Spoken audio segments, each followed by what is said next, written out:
السلام علیکم ورحمۃ اللہ۔ آج کا پہلا نشریہ سیف الرحمان کی زبانی اور پہلے اہم خبروں کا خلاصہ۔ کتاب اور کاپی رائٹ کا عالمی دن منانے والوں میں شریک ہے۔ اسرائیل غزہ کے فلسطینیوں کو اپنی زمین پر کام کرنے سے روک رہا ہے کہ پٹی سے میزائل داغے گئے تھے۔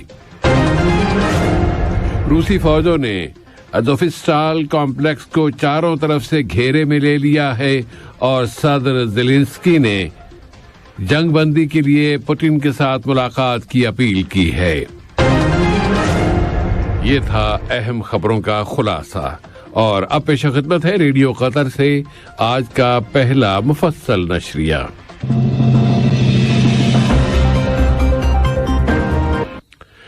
بسم اللہ الرحمن الرحیم۔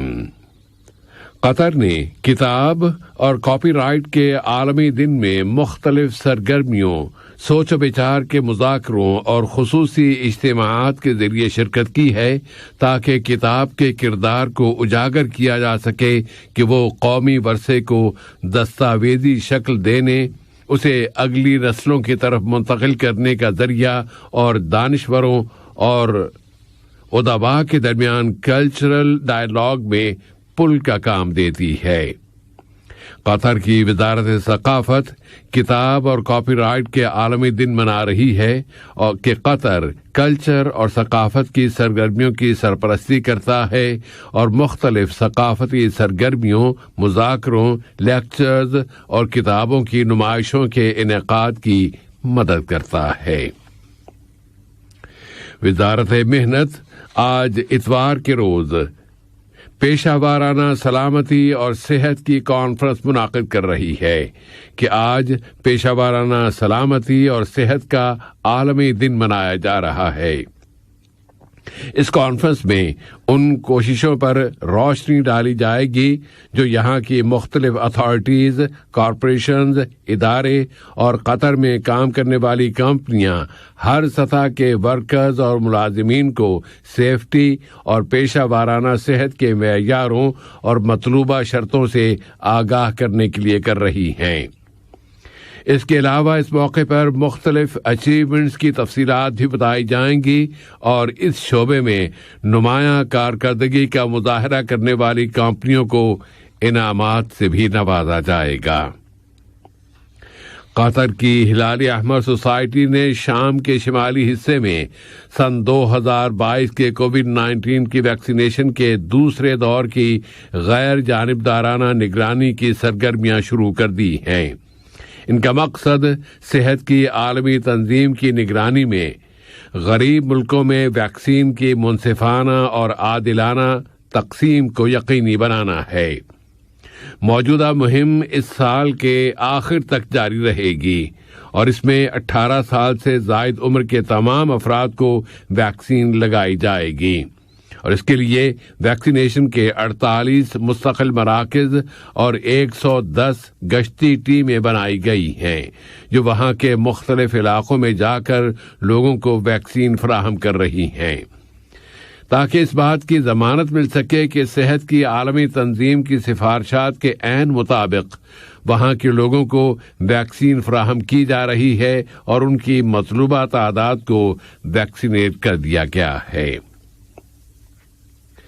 اسرائیل نے اعلان کر دیا ہے کہ وہ آج اتوار کے روز سے غزہ کے فلسطینیوں کو اپنے ہاں کام کرنے کی اجازت نہیں دے گا اور اگلے اعلان تک یہ انتقامی کارروائی برقرار رکھی جائے گی کہ غزہ کی پٹی سے اسرائیل کی طرف راکٹ داغے گئے تھے۔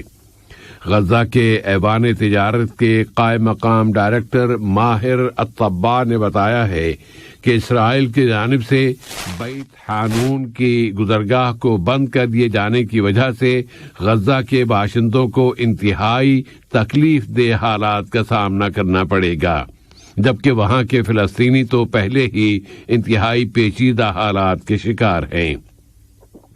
قابض اسرائیلی فوجیں اس ماہ مبارک کے دوران مسجد اقصی میں نمازیوں کے خلاف مسلسل جارحیتوں کا ارتکاب کر رہی ہیں اور ان فوجوں نے مسلسل 8ویں روز بھی مسجد اقصی کے احاطوں پر چڑھائی کرتے ہوئے مسجد کے اندر نمازیوں کو زدوکوب کیا ہے، جس کے نتیجے میں درجنوں نمازی اور اعتکاف میں بیٹھے ہوئے لوگ زخمی ہو گئے ہیں۔ ان تمام تر جارحیتوں اور زیادتیوں کے باوجود بھی ہزاروں مسلمان حرم قدسی میں جا کر نمازیں پڑھ رہے ہیں اور عبادت کر رہے ہیں۔ اب روس یوکرین جنگ کی طرف آتے ہیں۔ روسی فوج نے کہا ہے کہ اس نے انتہائی ایکوریٹ میزائلوں کے ذریعے یوکرین کے جنوبی حصے میں اوڈیشہ کے قریب ایک بڑے اسٹور کو نشانہ بنا دیا ہے۔ اس اسٹور میں یوکرینی فوجوں نے امریکہ اور دوسرے یورپی ملکوں سے ملنے والے ہتھیار اسٹور کر رکھے تھے۔ روسی فوج نے مزید کہا ہے کہ اس کے میزائلوں نے یوکرین کی 22 فوجی تنصیبات کو ہٹ کیا ہے، جن میں 3 کمانڈ اینڈ کنٹرول سینٹرز اور 11 ملٹری انہانس کے پوائنٹ شامل ہیں۔ اس کے علاوہ فوجیوں کے یکجا ہونے کے مقامات اور یوکرینی فوجوں کے ساز و سامان کو بھی نشانہ بنایا گیا ہے۔ دریاسنا مغربی ذریعوں نے بتایا ہے کہ شہر ماریوپول میں بھی گھمسان کی لڑائی ہو رہی ہے، حالانکہ روسی فوج نے اعلان کر دیا تھا کہ اس نے یوکرین کے جنوب مشرقی حصے میں واقع عسکری اہمیت کے اس شہر ماریوپول پر قبضہ کر لیا ہے۔ مغربی ذریعوں کا کہنا ہے کہ ماسکو گزشتہ کئی گھنٹوں کے دوران اب تک کوئی بھی بڑی کامیابی حاصل نہیں کر سکا، حالانکہ اس کی فوجی سرگرمیاں بہت تیز ہیں۔ روسی فوجوں کو فضائی اور بحری کنٹرول حاصل نہیں ہوا، اور یوکرین کا فضائی اور سمندری دفاع روسی فوجوں کو آگے بڑھنے سے روک رہا ہے۔ سیاسی سطح پر یوکرین کے صدر وولودیمیر زیلنسکی ایک مرتبہ پھر اپنے روسی ہم منصب ولادیمیر پوٹن کو ملاقات کی دعوت دے رہے ہیں تاکہ اس جنگ کو ختم کیا جا سکے۔ زیلنسکی نے دھمکی دی ہے کہ اگر ماریوپول میں یوکرینی فوجی قتل ہوئے تو ان کا ملک ماسکو کے ساتھ ہونے والے مذاکرات سے نکل جائے گا۔ ادھر سفارتی کوششوں کے ضمن میں اقوام متحدہ نے اعلان کیا ہے کہ اس کے سیکرٹری جنرل انٹونیو گٹریش اس ہفتے ماسکو اور کییو کا دورہ کریں گے اور وہاں روسی اور یوکرینی صدور کے ساتھ ملاقاتیں کریں گے تاکہ یوکرین میں جلد از جلد امن بحال کرنے کی کوشش کی جا سکے۔